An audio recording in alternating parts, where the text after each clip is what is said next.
Hello. Today I'm going to talk about this article, Who Owns the Customer? Dismantling Customer Loyalty in Indirect Distribution Channels. And I'm the presenter, and my instructor is Dr. Teresa Xu. So, citation. This article is written by Edgar Hammond in 2012, this year. And this is from Journal of Supply Chain Management. Okay, content. Introduction, literature review, methodology, result discussion, and reflection. First, I am going to introduce two different perspectives in supply chain management. One is direct distribution, another is indirect distribution.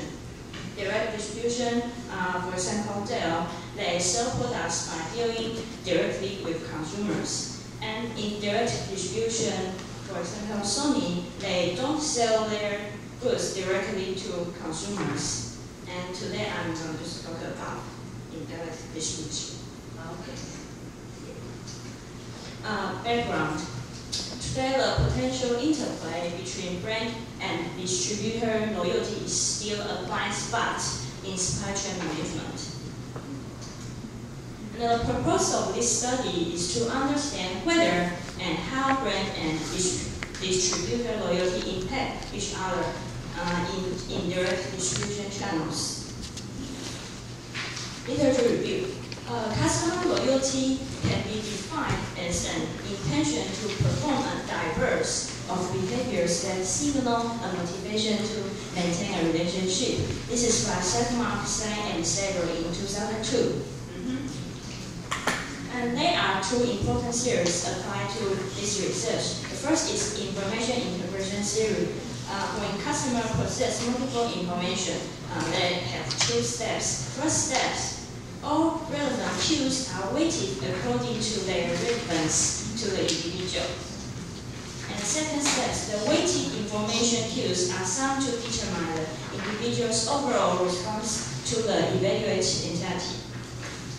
Another theory is called balance theory, and it can apply to evaluate indirect distribution channels. So please take a look at these three parts. T0, we have three positive relationships between customer, distributor, and brand. So it's called the balance trap. But in T1, we have one negative between distributor and brand. So it's called imbalance trap. And in T2, please notice here, we have two negatives vs one positive, so it becomes balanced again. And this is their conceptual model. This is originally developed by Kani in 1996, and the authors decided to add these two new constructs to a number of distributors and a number of brands, and see how they affect each other and affect the channel switching as well. Procedure. So, step 1. They did a pilot study with 48 respondents, and they sent final survey to 1,982 dental practices. Step 2. 500 responses, so overall response rate is 25.2%. Step 3. 379 questionnaires were finally selected for empirical study. And used a 7-point Likert scale to test the items, and from strongly agreed to strongly disagreed to strongly agreed. And X question like, overall, I'm very satisfied with our primary supplier, or I'm very pleased with the performance of our primary food brand. Good. And they divide the data in two groups, Model 1, Model 2. CFA Model 1 has the standard parameterization, and Model 2 includes an orthogonal factor impacting all indicators equally. So they use CFA to evaluate. CFA stands for complementary factor analysis to evaluate. And it shows that Model 2 is better than Model 1 because Model 2 has a better fit than Model 1.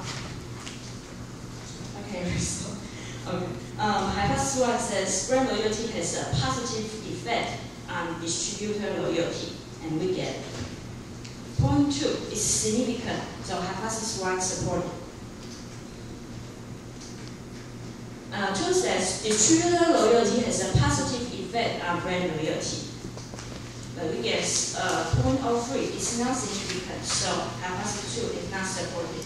The N dot, S dot, not supported? Not supported.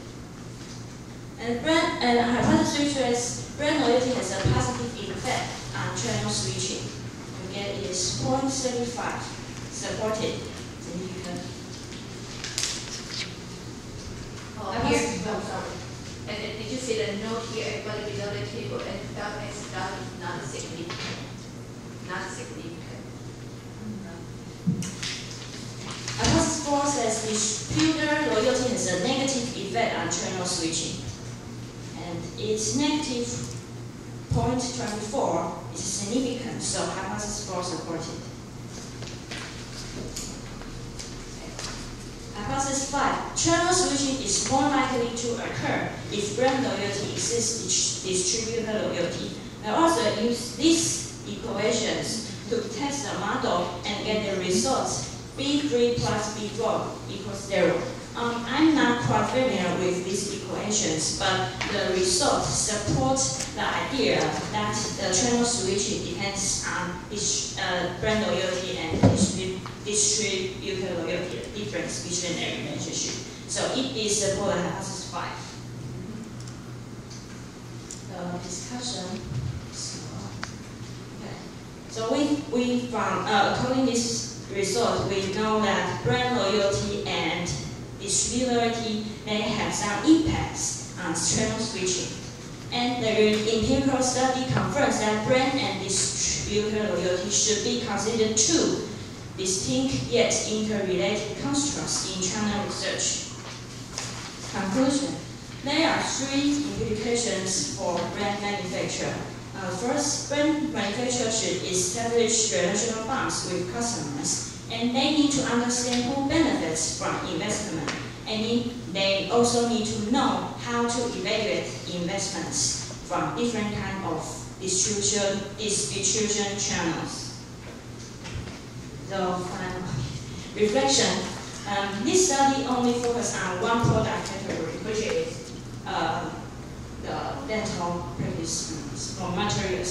Channel switching can become more complex if customers purchase across several products. And please notice that the model can only be applied to a single industry. And so if you want to use the model to study, I suggest you just study on one product in one industry. Thank you.